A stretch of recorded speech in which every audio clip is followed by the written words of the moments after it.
متی کی انجیل 19 باب 16 آیت سے 30 آیت تک، صفحہ نمبر 23۔ دولت مند نوجوان۔ اور دیکھو، ایک شخص نے پاس آ کر اس سے کہا، آئے استاد، میں کون سی نیکی کروں تاکہ ہمیشہ کی زندگی پاؤں؟ اس نے اس سے کہا کہ تو مجھ سے نیکی کی بابت کیوں پوچھتا ہے؟ نیک تو ایک ہی ہے، لیکن اگر تو زندگی میں داخل ہونا چاہتا ہے تو حکموں پر عمل کر۔ اس نے اس سے کہا، کون سے حکموں پر؟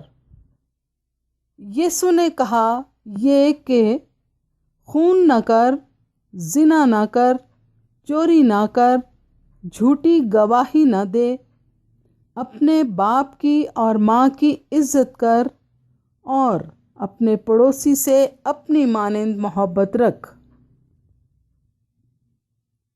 اس جوان نے اس سے کہا کہ میں نے ان سب پر عمل کیا ہے، اب مجھ میں کس بات کی کمی ہے؟ یسوع نے اس سے کہا، اگر تو کامل ہونا چاہتا ہے تو جا، اپنا مال و اسباب بیچ کر غریبوں کو دے، تجھے آسمان پر خزانہ ملے گا، اور آ کر میرے پیچھے ہو لے۔ مگر وہ جوان یہ بات سن کر غمگین ہو کر چلا گیا، کیونکہ بڑا مالدار تھا۔ اور یسوع نے اپنے شاگردوں سے کہا، میں تم سے سچ کہتا ہوں کہ دولت مند کا آسمان کی بادشاہی میں داخل ہونا مشکل ہے۔ اور پھر تم سے کہتا ہوں کہ اونٹ کا سوئی کے ناکے میں سے نکل جانا اس سے آسان ہے کہ دولت مند خدا کی بادشاہی میں داخل ہو۔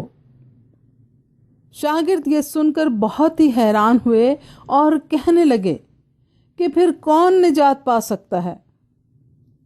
یسوع نے ان کی طرف دیکھ کر کہا کہ یہ آدمیوں سے تو نہیں ہو سکتا، لیکن خدا سے سب کچھ ہو سکتا ہے۔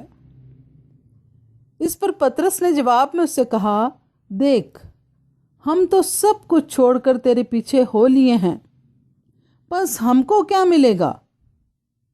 یسوع نے ان سے کہا، میں تم سے سچ کہتا ہوں کہ جب ابن آدم نئی پیدائش میں اپنے جلال کے تخت پر بیٹھے گا تو تم بھی جو میرے پیچھے ہو لیے ہو 12 تختوں پر بیٹھ کر اسرائیل کے 12 قبیلوں کا انصاف کرو گے۔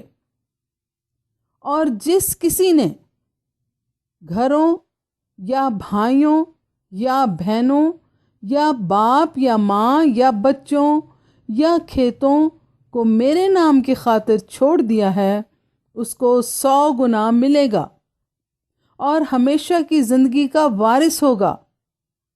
لیکن بہت سے اول آخر ہو جائیں گے اور آخر اول۔ کلام مقدس کے پڑھے اور سنے جانے پر خدا کی برکت ہو، اور خداوند آپ کو اور آپ کے خاندان کو برکت دے۔ آمین۔